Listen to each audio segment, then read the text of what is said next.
તો અત્યારે આપણે કાચોટ આવ્યા છે અને માંડવી સારામાં સારી ઉતરે છે. આપણે ખેડૂતને પૂછીએ કઈ માંડવી છે, કઈ માંડવી ભાઈ? ગિરનાર ગિરનાર ગિરનાર 4. ગિરનાર 4 કેમ ઉતરે? બહુ સારી ઉતરે. ચોખ્ખી આવે? ઓકે હા જોવો તમે ઢગલો જોવો, હા ચોખ્ખી આવે. જોવો ઓરે હારે ઉપાડે છે.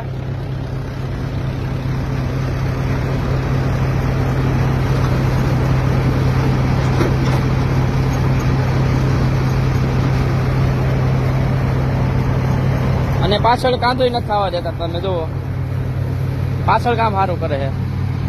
હા દેખાય ખાલી 1 ફાટ કાંદો થયો, આટલું આયલું એમાં 1 ફાટ કાંદો થયો ખાલી, અને 1 ફાટ માં 2 ફાટ કાંદો થયો ખાલી. તમે જુઓ એ રીતનું કામ થાય છે.